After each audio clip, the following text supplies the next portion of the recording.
Welcome everybody two বাদল academy. আমরা CPC থেকে যে সকল প্রশ্ন আসতে পারে 12 বিজিএস এমসিকিউ তে সেটা নিয়ে আজকে আলোচনা করব। আমাদের আলোচনার শুরুতে আমরা আজকে সেকশন 7 থেকে আলোচনা করব। সেকশন 7-এ যেটা বলা হয়েছে স্মল পজ কোর্টস এর ক্ষমতা সম্পর্কে বলা হয়েছে। এখানে সেকশন 7-এ বলা হয়েছে ক্ষুদ্র বিষয়ের আদালত অর্থাৎ স্মল পজ কোর্টস স্থাবর সম্পত্তির মামলার ডিক্রি জারি করতে পারবে না, স্থাবর সম্পত্তি ক্রয় করতে পারবে না, নিষেধাজ্ঞা জারি করতে পারবে না এবং স্থাবর সম্পত্তি রিসিভার নিয়োগ করতে পারবে না।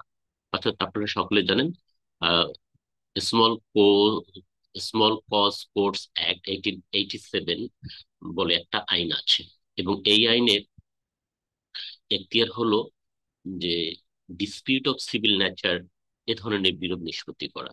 কিন্তু এই আইনের সেকশন 15-এ বলে দেওয়া হয়েছে যে ডিসপিউট অফ সিভিল নেচারের মূল্যমান সর্বোচ্চ 25,000 টাকা পর্যন্ত হলে তার বিচার এই কোর্ট অফ স্মল কজেস করতে পারবে।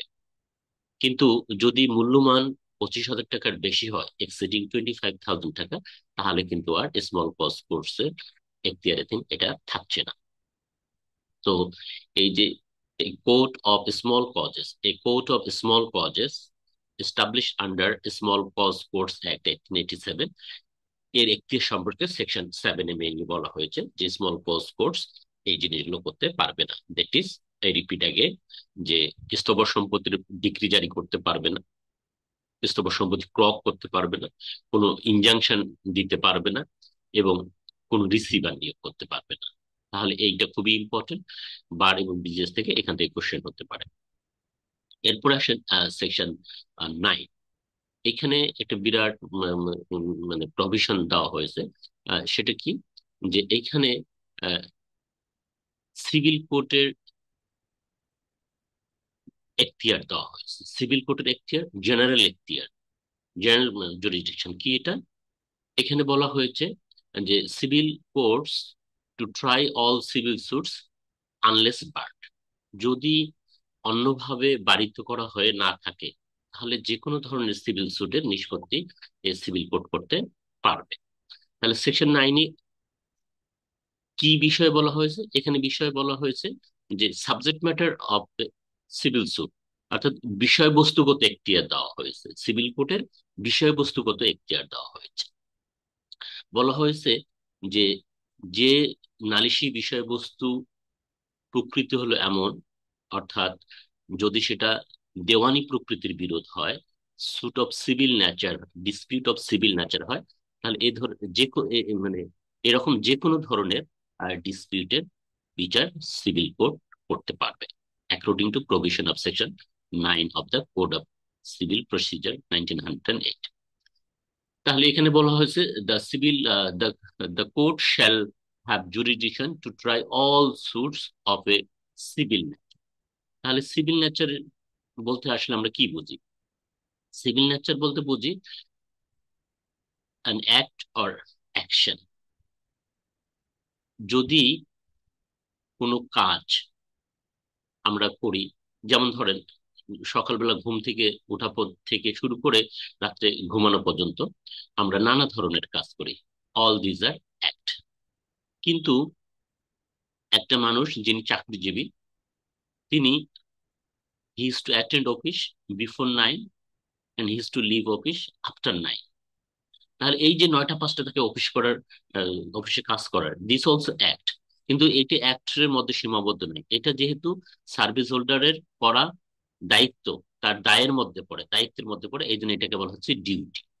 এটা আর অ্যাক্ট না, এটা আর অ্যাকশন না, এটা will be considered as a duty. তাহলে কোনো ব্যক্তি যদি তার কর্তব্য কর্ম সম্পাদন না করে তাহলে সেটিকে বলা হচ্ছে সিভিল ল। কেন সিভিল রং বলা হচ্ছে? কারণ এটা শাস্তিযোগ্য না। আর যদি কোনো কর্তব্য কর্ম সম্পাদন না করাকে শাস্তিযোগ্য করা হয় তাহলে সেটাকে বলা হচ্ছে ক্রিমিনাল ল। ক্রিমিনাল ল, যেমন ধরেন কোনো পাবলিক প্লেসে কেউ সিগারেট বা ধূমপান পান করতে পারবে না, সিগারেট ধরাতে পারবে না। এটা যদি কেউ অমান্য করে তাহলে তার 500 টাকা পর্যন্ত জরিমানা হতে পারে। তাহলে এই যে এখানে আইন দ্বারা কর্তব্য পালনে বাধ্য করা যেতে পারে। এবং এটাকে শাস্তিযোগ্য করা হয়েছে। তেমনি ভাবে একজন আহ, নাগরিক, তার ট্যাক্সেবল ইনকাম যদি আহ, 3.5 লাখ টাকা পর্যন্ত হয়, তাহলে তাকে ট্যাক্স দিতে হবে।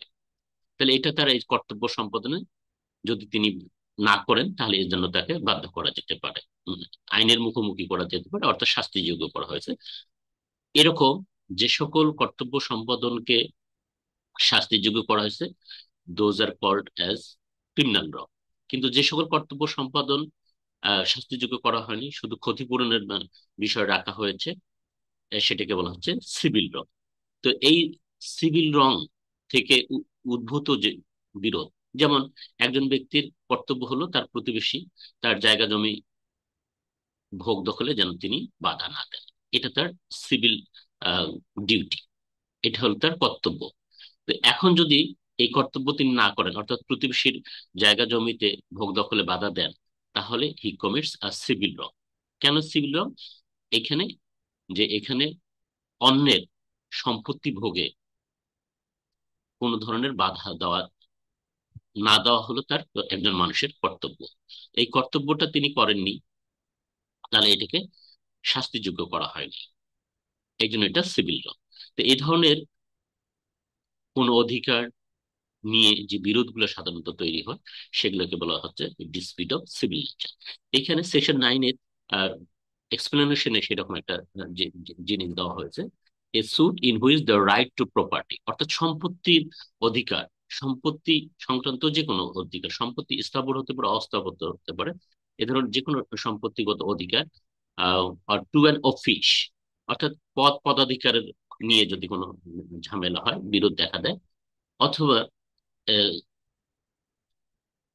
কোনো রিলিজিয়াস রাইটস আর রিচুয়াল আর সেরিমনিস, এগুলো নিয়ে যদি কোনো বিরোধ দেখা দেয়, ধরুন মসজিদের কমিটি নিয়ে কোনো বিরোধ দেখা দিল, মন্দিরের পরিচালনা নিয়ে কোনো সমস্যা দেখা দিল, তাহলে all those are considered as a dispute of civil nature. তাহলে সম্পত্তির অধিকার, পদ পদাধিকারের অধিকার, ধর্মীয় কোনো বিষয়, অথবা ম্যাট্রিমোনিয়াল ডিসপিউট, বৈবাহিক বিরোধ নিয়ে যে বিরোধগুলো দেখা দেয়, সেগুলোকে আমরা এই বলতে পারি ডিসপিউট অফ সিভিল নেচার। তাহলে সিভিল কোর্টের এখানে একটা ওয়াইড রেঞ্জ এখতিয়ার দেওয়া হয়েছে, জুরিসডিকশন, যে একটা দেওয়ানি আদালত বা civil court dispute of civil nature, দেওয়ানি প্রকৃতির যে কোনো বিরোধের মীমাংসা করতে পারবে, মামলা গ্রহণ করতে পারবে। তবে এখানে কি বলা হলো, যে যদি এক্সপ্রেসলি অর ইমপ্লাইডলি কোনো আইনে বাধা দেওয়া হয়ে থাকে, তাহলে সেটা পারবে না। কিরকম সেটা একটা উদাহরণ দেই। যেমন একটু আগে আমরা যে আলোচনা করলাম স্মল কজ কোর্টস এর কথা বললাম, স্মল কজ কোর্টস, সেটাও কিন্তু ডিসপিউট অফ সিভিল নেচারের বিরোধ নিষ্পত্তি করতে পারবে, কিন্তু তার রেঞ্জ দেওয়া হলো 25,000 টাকা পর্যন্ত মূল্যমানের। তাহলে এখন একটা ডিসপিউট অফ সিভিল নেচার যদি উৎপত্তি হয় পক্ষদের মধ্যে, তাহলে এর মূল্যমান যদি 25,000 টাকার নিচে হয়, তাহলে কিন্তু সিভিল কোর্ট আর করতে পারবে না, তখন এটা স্মল কজ কোর্টস করতে পারবে। এইটা এখানে সেকশন 9-এ বলা হয়েছে, the source of which their cognizance is either expressly or impliedly বা, অথবা ধরেন কোন এলাকায় সরকারি সম্পত্তি অধিগ্রহণ হলো, এই অধিগ্রহণের বিরুদ্ধে কোনো সিভিল সুট করা যাবে না, কারণ এই ভূসম্পত্তি অধিগ্রহণ আইন 2017 ধারায় সুস্পষ্টভাবে সেটা নিষেধ করে দেওয়া হয়েছে। তো এইরকম যদি কোনো আইন করে সুনির্দিষ্টভাবে সিভিল কোর্টসের এখতিয়ার বার করে দেওয়া হয়, তাহলে সেই জিনিসটা সিভিল কোর্ট বিচার করতে পারবে না। তাছাড়া সিভিল দেওয়ানি প্রকৃতির যে কোনো বিরোধ, ডিসপিউট অফ সিভিল নেচার যে কোনো বিরোধ, দেওয়ানি আদালত গ্রহণ এবং বিচার করতে পারবে। এরপরে আসেন, ও তো বলি যে এখান থেকে কি ধরনের কোশ্চেন হতে পারে সেকশন 9 থেকে। যেমন দেওয়ানি কার্যবিধির কত ধারায় দেওয়ানি মামলা বিষয়ে দেওয়ানি আদালতগুলিকে সাধারণ এখতিয়ার দেওয়া হয়েছে? সেকশন ক 2 ধারা, খ 9 ধারা, গ 11 ধারা, ঘ 151 ধারা। তাহলে এটার উত্তর হবে সেকশন 9, কারণ সেকশন 9-এ জেনারেল জুরিসডিকশনটা, general jurisdiction of civil courts দেওয়া হয়েছে। আবার এ ধরনের প্রশ্ন আসতে পারে, 9 ধারায় দেওয়ানি আদালতের কোন ধরনের এখতিয়ার দেওয়া হয়েছে? উত্তর হবে সাবজেক্ট ম্যাটার, বিষয়বস্তুগত এখতিয়ার দেওয়া হয়েছে। এরপর আসেন 10টাও খুবই ইম্পর্টেন্ট। সেকশন 10টাও খুবই ইম্পর্টেন্ট। এখান থেকে নানাভাবে কোশ্চেন আসতে পারে। এখানে আহ, যে প্রিন্সিপালটা লেট ডাউন করা হয়েছে এটাকে বলে রেস সাবজুডিস। রেস সাবজুডিস অর্থাৎ রেস মানে হলো মামলা, সাবজুডিস কথাটার অর্থ হলো বিচারাধীন, এটা একটা ল্যাটিন ওয়ার্ড। তো এই সেকশন 10 যদি আমরা বিশ্লেষণ করি, এর শিরোনামটা হলো স্টে অফ সুটস। ডিজিএস এইভাবে আসতে পারে যে এই নিচের স্টে অফ সুটস নিচের কোন ধারার শিরোনাম, এই জন্য বিজিএস ওয়ালাতে আরো বেশি কঠিন ভাবে প্রিপারেশন নিতে হবে। তো এই সেকশনটার শিরোনাম হলো স্টে অফ সুট, অর্থাৎ মামলা স্থগিত করো। কখন মামলা আদালত স্থগিত করবে? এখানে বলা হয়েছে এই ধারাতে উম, একই নালিশি বিষয়বস্তু নিয়ে একই পক্ষদের মধ্যে, তাহলে একই নালিশি বিষয়, same subject matter, same subject matter. আর কি বলেছে, একই পক্ষদের মধ্যে, বিটুইন দ্য সেম পার্টিস। তারপরে কি বলা হলো, তাহলে একই নালিশি বিষয়বস্তু নিয়ে একই পক্ষদের মধ্যে সমকর্তৃত্ব সম্পন্ন, সমকর্তৃত্ব কনকারেন্ট, হ্যাভিং কনকারেন্ট জুরিডিকশন, সমকর্তৃত্ব সম্পন্ন একই একটি আদালতে অথবা দুইটি আদালতে চলমান দুইটি মামলার বিচার্য বিষয় যদি প্রত্যক্ষভাবে বা কার্যত একই হয়, তাহলে সময়ের দিক থেকে পরবর্তীতে দায়েরকৃত মামলার বিচার আদালত চালাবেন না। সেক্ষেত্রে পরবর্তীতে দায়েরকৃত মামলাটি স্থগিত করে দেবেন। একেই বলা হয় stay of suit or res sub judice. Res sub judice. তাহলে আমরা কি কি দেখলাম, যে no court shall proceed with, no court shall proceed with the trial of any suit, কোন মামলার বিচার চালাবেন না, in which the matter in issue is also directly and substantially, প্রত্যক্ষভাবে এবং কার্যত, in issue in a previously instituted suit, অর্থাৎ পূর্বে দায়েরকৃত মামলার বিচার্য বিষয় সঙ্গে পরবর্তী সময় দায়েরকৃত মামলার বিষয়বস্তু, পক্ষ এবং আদালত, এই তিনটার জন্য যদি সেম হয়ে যায়, তাহলে এখানে বলা হয়েছে আদালত সময়ের দিক থেকে পরবর্তীতে যে মামলাটা দায়ের হয়েছে সেটার মামলা বিচার করবেন না। তাহলে এখান থেকে নানাভাবে কোশ্চেন আসতে পারে। আহ, প্রথমটা যেটা বললাম যে এই সেকশন 10-এ কি নীতির অবতারণা করা হয়েছে, উত্তর হলো রেস সাবজুডিস। রেস সাবজুডিস কথাটার অর্থ কি? বিচারাধীন থাকা, বিচারাধীন থাকা। দ্বিতীয়ত প্রশ্ন আসতে পারে যে রেস সাবজুডিস নীতিটি নিচের কোন ধারায় অবতারণা করা হয়েছে, সেকশন 10। তারপরে আসতে পারে যে রেস সাবজুডিস নীতিটি প্রযোজ্য হওয়ার ক্ষেত্রে নিচের কোন বিধানগুলো থাকতে হবে, যেমন দুইটা মামলা থাকতে হবে, দুইটা মামলা থাকতে হবে। তারপরে বলা হচ্ছে একই পক্ষদের মধ্যে মামলা থাকতে হবে। আবার কি থাকতে হবে, সমকর্তৃত্ব সম্পন্ন অথবা একই আদালতে বিচারাধীন থাকতে হবে, এবং তাদের বিচার্য বিষয়গুলো প্রত্যক্ষভাবে এক হতে হবে। তাহলে এই যে সমকর্তৃত্ব সম্পন্ন এক বা একাধিক আদালত বলতে আমরা কি বুঝি, যেমন ধরেন এক্স এবং ওয়াই এর মধ্যে 10 শতক জমি নিয়ে আহ, একটা বন্টনের মামলা, বন্টন মামলা হলো বেলকুচি কোর্টে, সিরাজগঞ্জের বেলকুচি কোর্টে।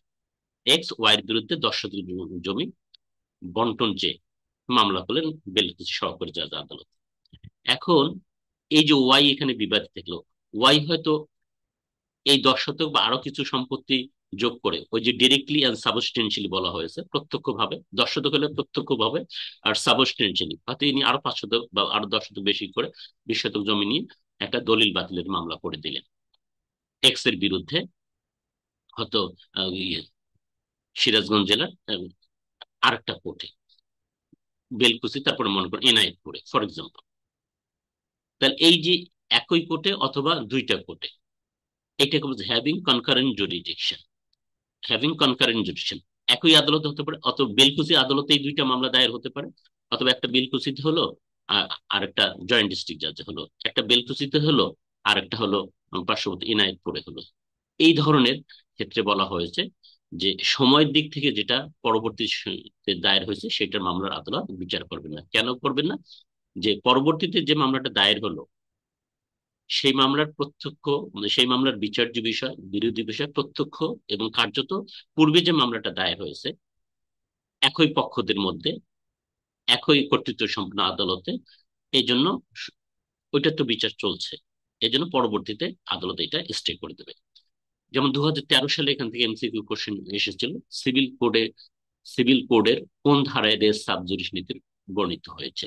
ক 9, খ 10, গ 11, ঘ 12। উত্তর হলো খ 10 ধারায়। তাহলে এই সেকশনটা যদি আমরা বিশ্লেষণ করি, তাহলে আরো বেশ কয়েকভাবে এখান থেকে কোশ্চেন হতে পারে। যেমন রেস সাবজুডিস হওয়ার কতটি শর্তের প্রয়োজন? উত্তর হলো 4টি। কি কি? একই পক্ষ, দুইটি মামলা, সমকর্তৃত্ব সম্পন্ন একই কিংবা দুইটি আদালত, একটি বা দুইটি আদালত, এবং ঘ একই নালিশি বিষয়বস্তু।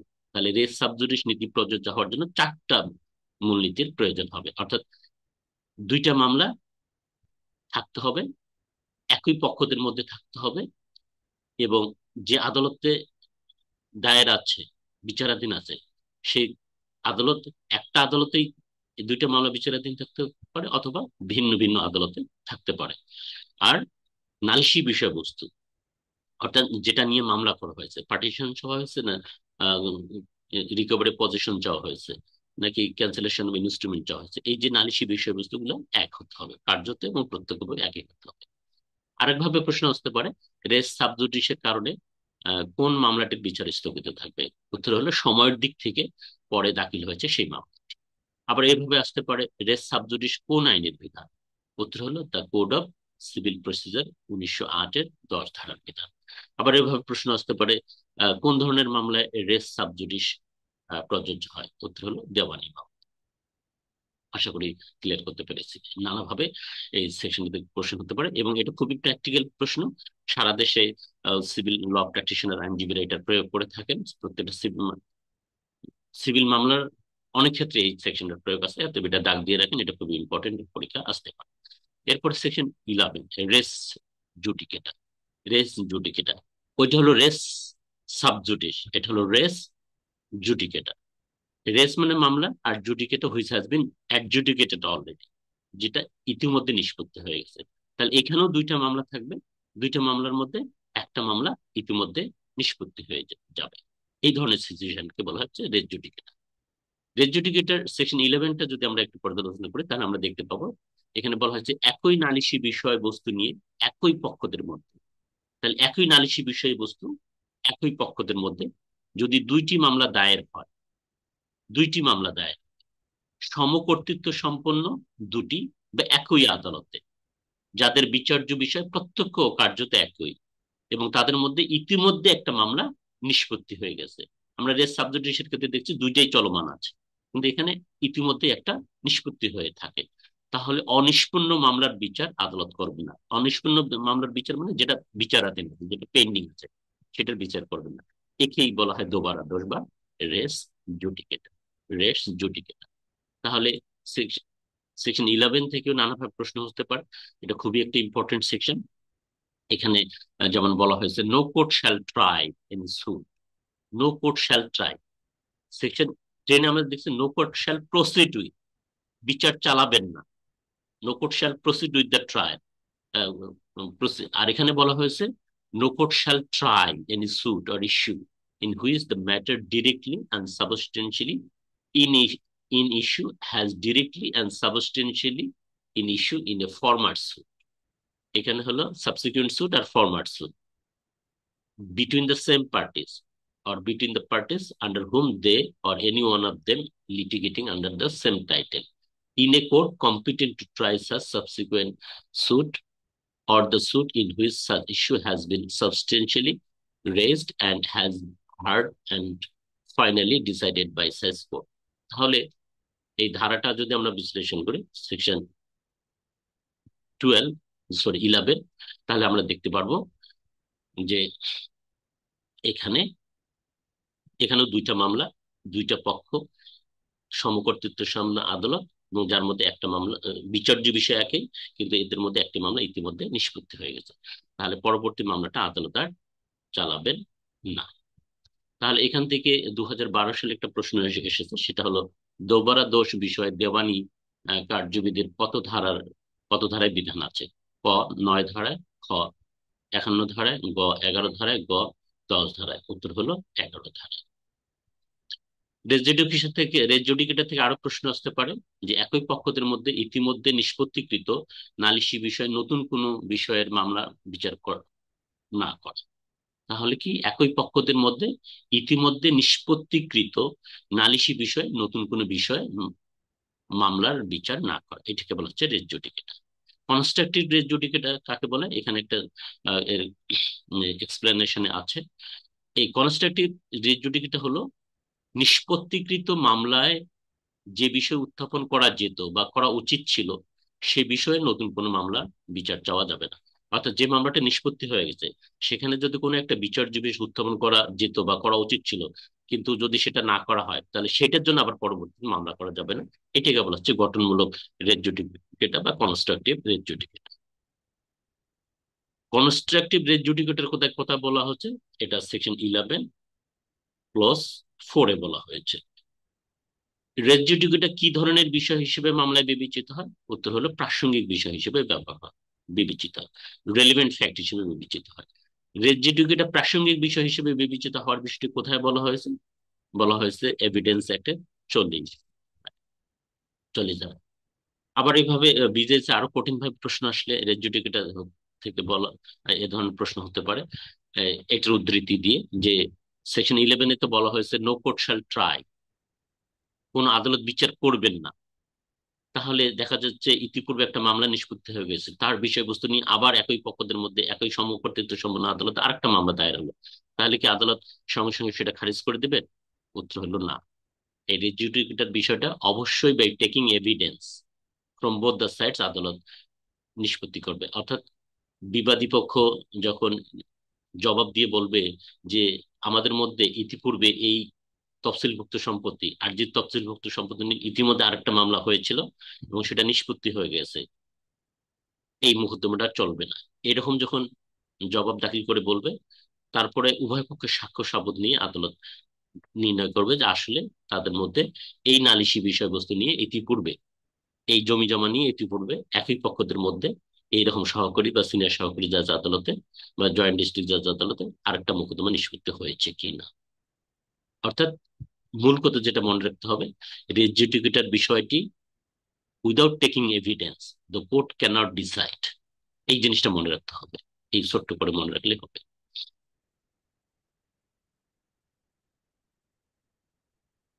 তো